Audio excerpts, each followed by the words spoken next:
In high school, I had a group of friends that I did pretty much everything with. We always had something crazy we were doing on the weekend, and during the summer, we were doing things almost every night. During the summer of our junior year, one of my friends told us about an abandoned hospital. It was a 2-hour drive away from us, but all of us were intrigued. We'd explored abandoned buildings before, but none as big as a hospital. Of course, we drove there the following day. It was on the outskirts of a small city, where we drove through for some food before parking and walking a couple miles to the hospital. We arrived at the building around 1 a.m. when the city was quiet and still. Standing outside of it, it was just a rundown building, something that had been abandoned for years, but it had an eerie feeling that drew us in. Looking back, I can't believe we were so naive. We had no idea what we were getting ourselves into. We made our way towards the fence surrounding it. We slipped inside. The doors were obviously boarded up and locked, and so were all the windows, but one of my friends pointed out one window that had the board ripped off already. We climbed through the broken window and landed inside the hospital. Just as we entered, an extremely loud thud echoed through the hallways in the building. We assumed it was just the building being old, but now the silence following it was deafening. Looking around, the walls were crumbling and there was a musty smell that made it hard to breathe. We stayed grouped, not going further than a couple rooms from each other as we walked through the hallways and looked around. I had no idea what I was looking for, but I felt like there had to be something hidden in this place, and I was determined to find it. From the inside though, the hospital was really big. There were hundreds of rooms and hallways, and at some point, me and my friend Alex accidentally split apart from the other two. We didn't notice until we'd passed through several hallways. We turned back and tried to find them, but all the hallways and rooms looked the same. Guys, you around here? Over here. We heard them call out, but their voices echoed through all the rooms in the hallways, making it impossible to pinpoint their location. We walked in the direction we thought their voices were coming from, hoping that they would know the way back, because we were completely lost in this maze of hallways. As we wandered through a few rooms, I spotted a small light coming from under one of the closed doors. I walked over to it, leaning my ear against the door and listening. I didn't hear anything. I opened the door cautiously, immediately seeing a dim lamp sitting among a bunch of trash. Boxes, blankets, food wrappers, all piled up around this lamp, kind of like someone living there. I turned, about to call to Alex, when my eyes moved to the corner of the room. A man was standing there in the dark, pointing a gun right at me. He looked disgusting, and his eyes were shallow and empty. I slowly put my hands up and started backing away, apologizing quietly. Who are you talking to? Alex came up behind me, completely clueless. Once he saw the man, Alex ran away, and I followed after him. But suddenly my ears popped and rang. He shot at us. I continued following Alex, running through the hallways randomly, until we by chance ran into the other two friends. They were worried, having heard the gunshot, and we quickly explained we needed to leave. They led the way back to the broken window, and we got out of there as fast as we could. None of us were hurt, but Alex and I were traumatized. After that, we stayed away from isolated and abandoned places knowing that there could be any crazy person living inside, ready to defend their self-claimed property without hesitation.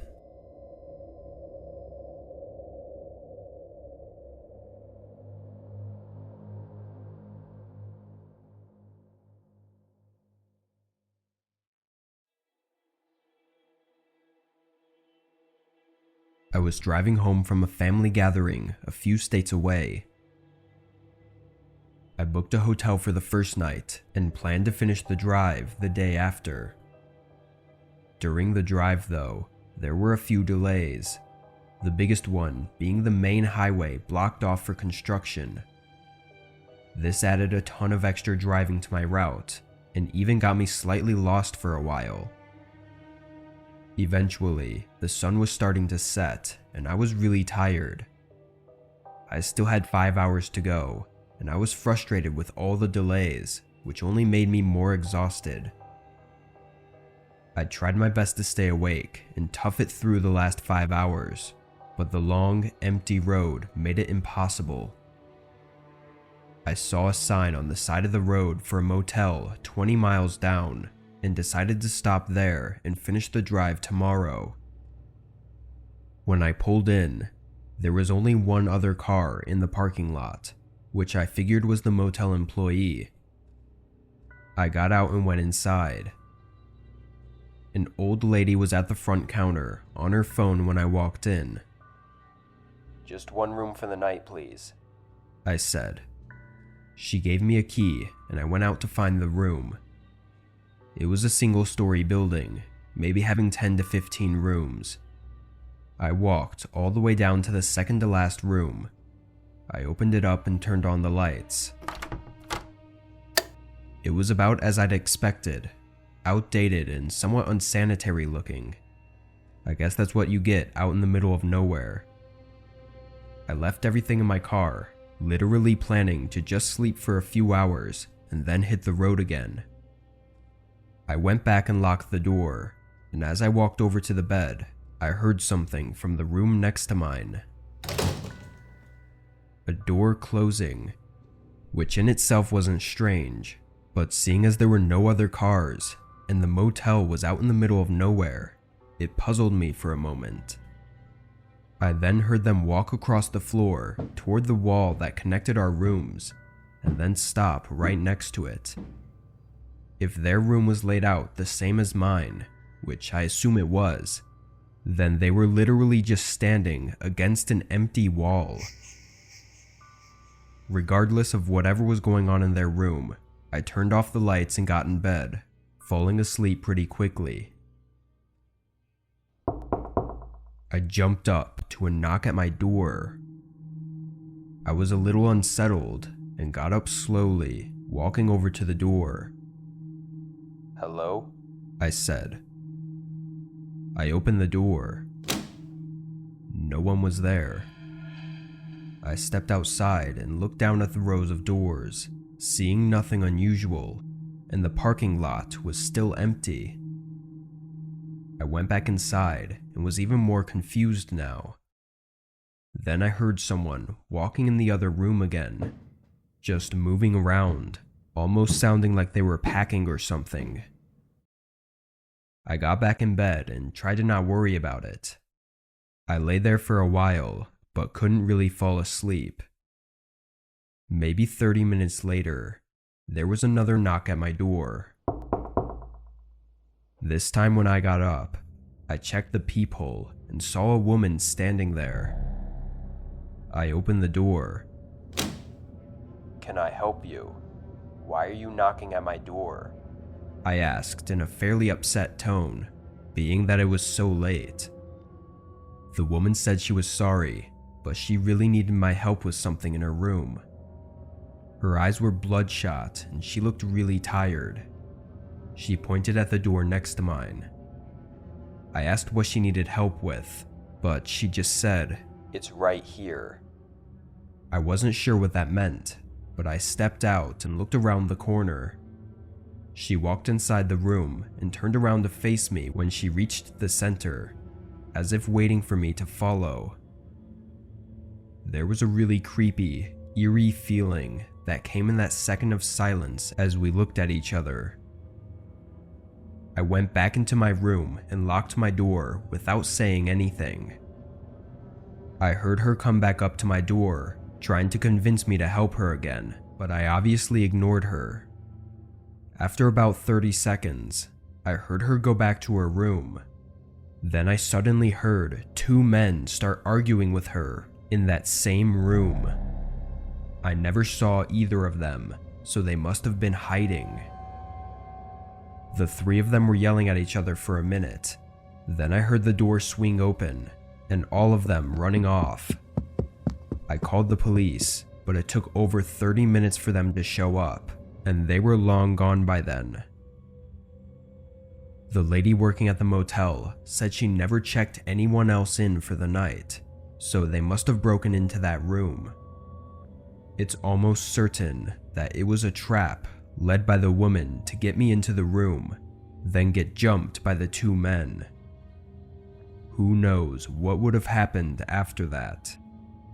Every time I think of it, I think about how close I came to probably never being seen again.